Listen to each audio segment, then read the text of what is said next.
What is up? We're back with another The Art of Mixing breakdown. Still working on that title. Where we left off was we were talking about this development of the movie, the script, the opening scene, then we reach the crescendo, and then we're falling down deep into the web and the conspiracy in the movie and the revelations that develop in the movie. And right now we're in that sort of mud. We're in the get your sleeves up, and we're in the nuts and bolts of the mix. I would like to also apologize for my gum and chewing antics last episode. I like to chew gum. It helps me think, and it helps me not eat too much sugar and all that other stuff. But it's not the best when you're trying to talk. Sound like John Travolta from Greece. Chicken the little pages. Chicken the little pages, man. I'm interested. Chicken, maybe two of us, baby. Alright. So we're in this sort of nuts and bolts. Imagine what's the I haven't watched Grease in a long time, but imagine we're halfway through Grease, and one of the awesome BG songs comes in that they created for Grease. Yeah, the reason I mention that is because this involves another clip of well, no, it's different, because what we're doing here is we're creating what I absolutely love doing is your own on-the-spot live mashups, and you're creating a proper mashup, not one that you create on the computer. You're essentially, working with, in this one, it's relatively straightforward because we're using two songs, but we're using different moments in the songs. We're mashing together, creating one extended version of the song. This is really cool when you sort of are halfway through the mix, and you want to create a bit of spice. You want to create a bit of variation, and your audience is more forgiving. I think that if you try and do this in the beginning, there's a lot of tension. When you're starting off the mix, there's a lot of little eyeballs on you. Everyone's sort of gauging you. Everyone's sort of making up their mind on you. Everyone's sort of got their radar on, and it's sort of like, who's this chap? Let's see what he's all about. And it's really intense. And everyone's paying attention to every little thing you do. And in those moments, it's really cool to just do some classic sort of quick sort of transitions, make things smooth, but keep things relatively tamed.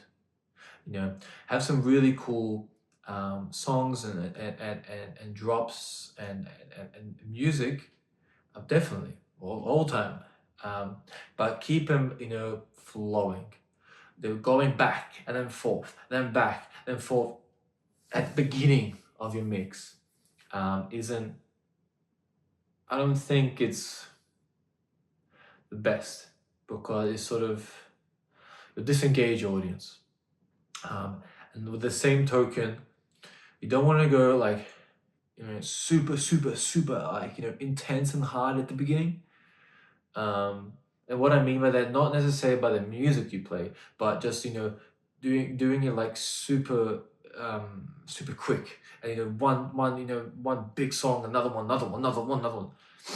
because again you'll lose audience. You want to do something where you're sort of emotionally first drawing the audience in.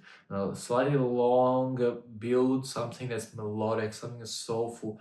They just calm everyone down, especially if there's been one person beforehand or whatever the situation is. It's good just to, okay, let everyone know that you're there now. Stop everything and just let everyone know, okay, I'm here now.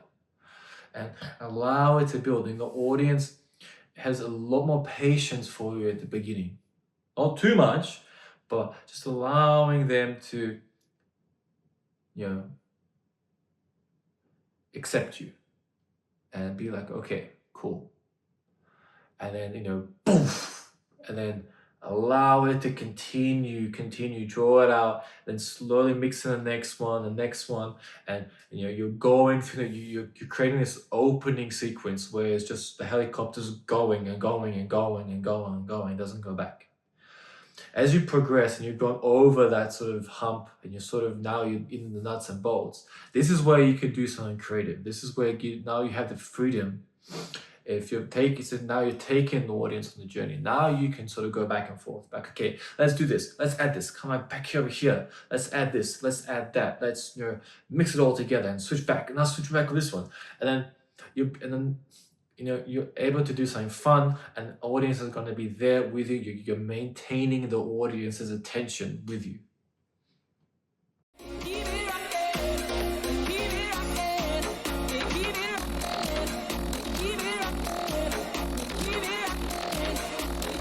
Now, I wouldn't recommend this effect too much because it sounds like someone is farting. But it's a fun, it's sort of effect. I know. You gotta try things out. You gotta try things out. Some of it might work. It sort of works. Some of it might not. Again, that's the whole point of not being scared of trying things out. That's the only way. You're gonna improve. Might not work for this one. Might work on another one. Just because it sounds sort of weird on this one, that might not sound that weird on a different one. It's all about just continuously pushing yourself and not being afraid, even if you are recording or playing that in front of a live audience, that that you shouldn't be afraid of just just screwing around and seeing what happens. And if it works, it works.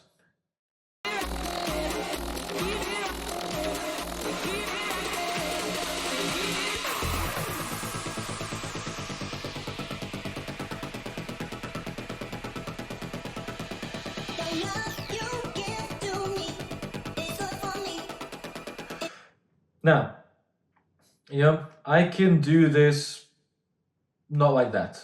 I don't have to do it like that. I don't have to sort of, really be animated about it and all that. But again, you are a performer. You're being the entertainment. Now, just because I don't take my shirt off doesn't mean you can't be entertaining. Doesn't mean you can't find a way to entertain the audience creatively. By smiling with the audience. Looking at someone in the audience, looking at the camera, being engaging with the audience. That's one way you can be entertaining. You can make a joke in this situation. I don't have to take my shirt off just so you pay attention to what I'm, what I'm doing. There's many different ways you can be creative about things and do it in a classy, do it in a musical way. And that's one of them. We're just having a bit of fun now. We're just, all I'm doing here is stopping one, playing the other. I could just turn the fader down and play the other one like I normally do. But this is fun. It's creative. Looks cool. It's like, oh, that's awesome.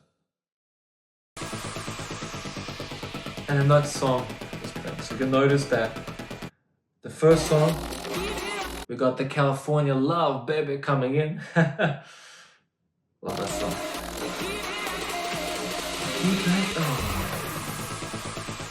And now again, you notice we're playing with the tempo, we're playing with the groove. I should say we're playing with the groove. We're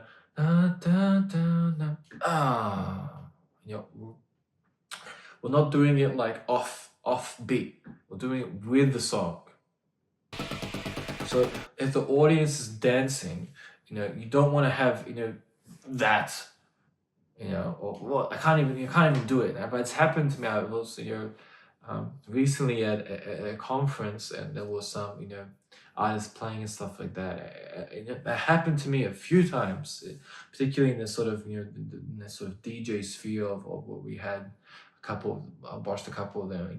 There was that sort of, and you really don't want that. That like it's one of the worst things you can do for your audience. You really need to work on keeping the groove and being with the music. And if we are doing these things, you want to do your best to sort of go with it. And when you are cutting things out, when you are screwing around, you're going with it. It doesn't mean you have to just be constantly like like a robot, but just cutting it out at the wrong moment. It's horrible. It gives you this awful feeling. It's just flat. It's just just don't want to do it. You gotta work with it and do it musically. If you just stop randomly out of like nowhere, it doesn't really work. And then you wait too long, it's not gonna work. You can do it for like a split second to tease, but you can't just stop and then there's a change and everyone's gonna be like, what the hell? And then you have to start the whole thing again. And what happens is people just leave. That's it. People get in the groove and they want to maintain the groove. When you stop it for too long, people are like, oh, I feel hungry, or I need to get a drink, and then bye. You don't want that.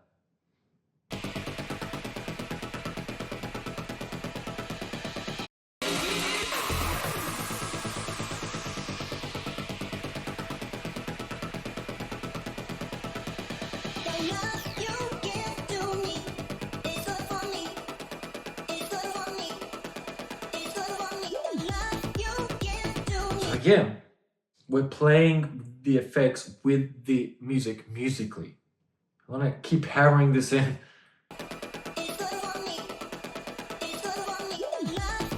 Having a bit of sweep there, yeah? Just working with the music.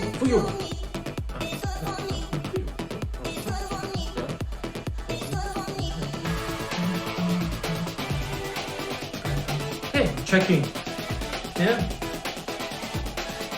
Making sure we're all good.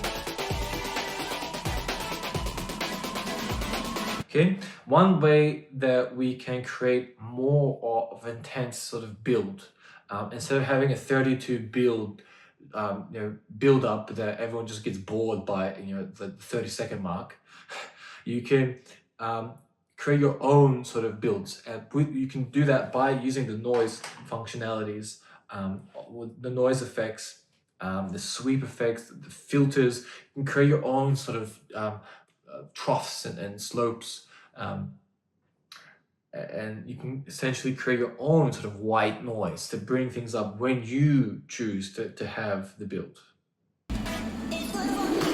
And that's what we're doing here. So, if I left, it's going to take too long. So we're creating our own build, we're putting it in, and then we're switching.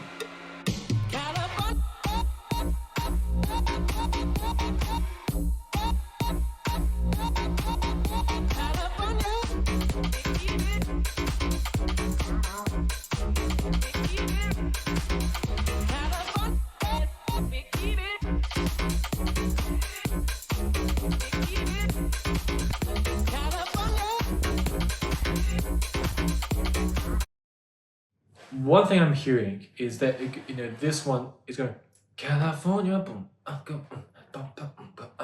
California boom, and when I'm adding the reverse, it can go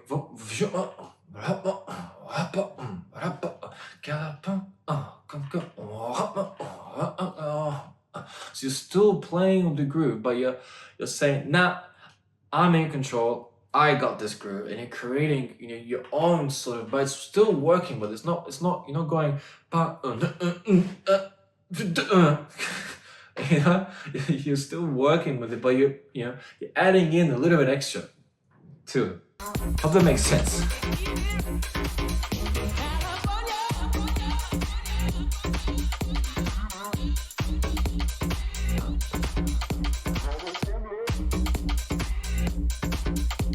here, what I like to do is whenever I'm not 100% sure if that particular cue point is going to work, I like to play it with the song. So I'm playing with the current song, I'm playing the cue point that I want to transition back into of the song we're playing.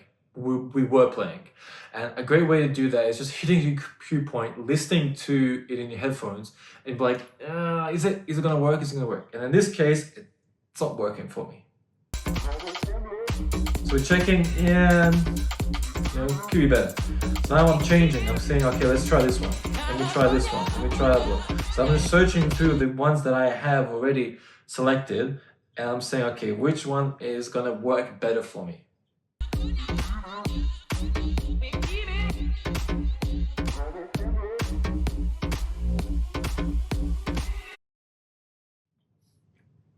I'm cutting it close, as you can see. But again, confidence, that's the key. It always will be. Don't start sweating and start, focus. Doesn't matter if it's 4 bars, 8 bars left. Just focus on, imagine, you're picking a lock and there's a dog like running after you. It reminds me of like, the Magnum PI when he's like, when he gets the dogs after Magnum. He's like trying to open the door and pick open the door for himself before the dogs get him. The same, you gotta be focused on the door, on the pick. Don't worry about the dogs. Don't worry about the song finishing. Focus on you having the confidence, okay, to get the next track up, and you'll do it.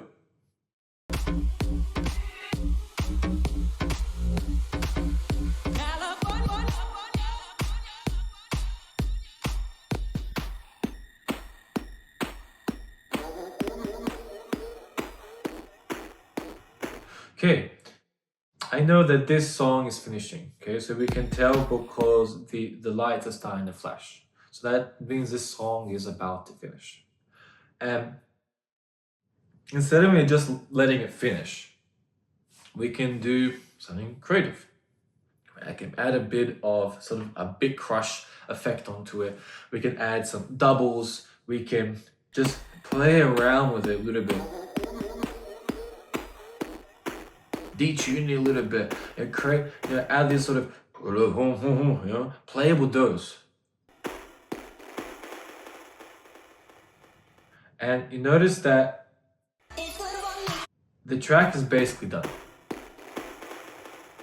And for me, basically there, and when just extending it out a little bit. So we're the ones in control of the piece, and we're extending it out.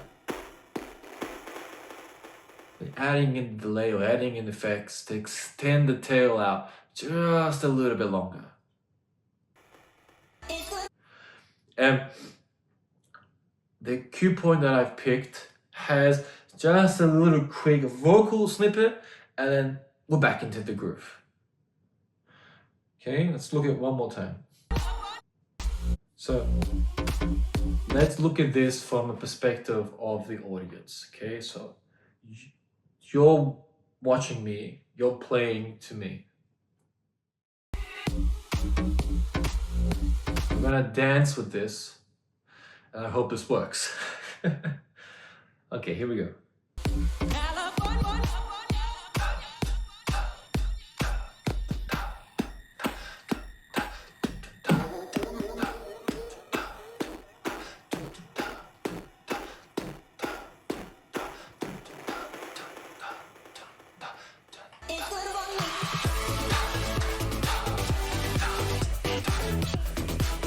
But you'll notice even there, we added just a slight pause.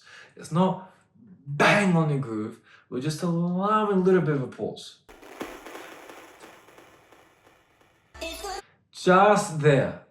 So just that split second, so you're stopping your groove. Notice when we're dancing before, we just miss the one we need, and then we come back in. So it's not 100% this like back and forth, back and forth. So we're just manipulating the groove for that split second. And when you do it like that, you can get away with it because we go like this, and then it's like, oh, what's happening? And then we're back into it. working with that pause. Pauses are beautiful, but you gotta be careful with them.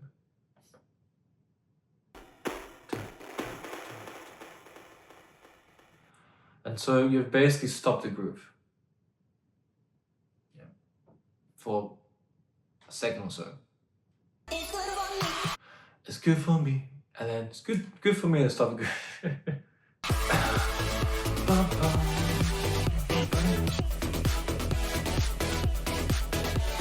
Okay. Hope that made sense. So we're going with the groove. You notice having just a slight pause, and then it's like, huh? It's good, and then ba ba ba. Yes. So as you're working on that sort of back and forth, you can have a little slight pause, but you always want to try having it on the momentum. And then you have a sort of quick little pause. Everyone's like, what? And then it comes back in, and then was like, oh, that was so cool. But if you just stop, and then was like, what was that? And then you just start from the beginning of the next song.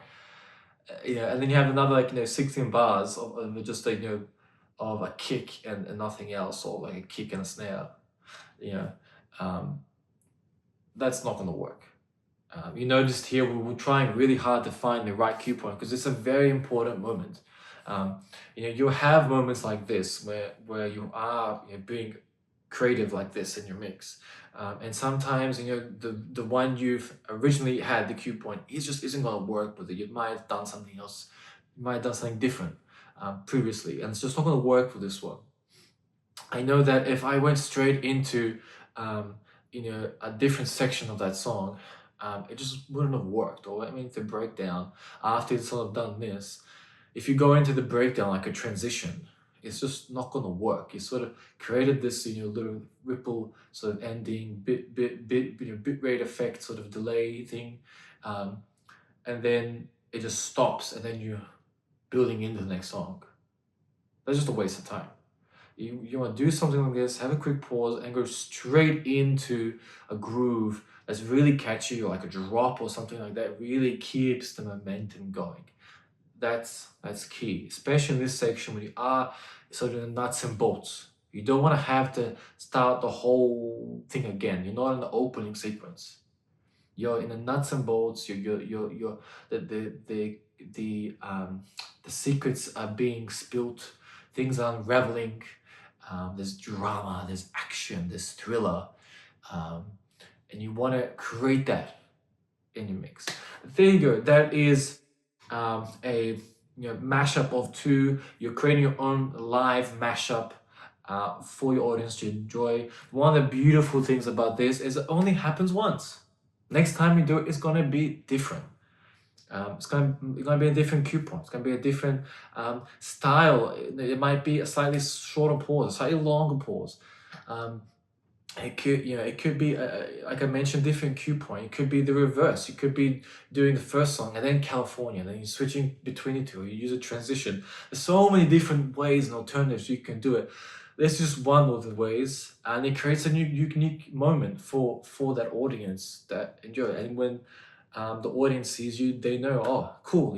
That's just for me. When I go to something else, it'll be something different. It'll be for that audience. And that way you can create, on the spot, unique moments that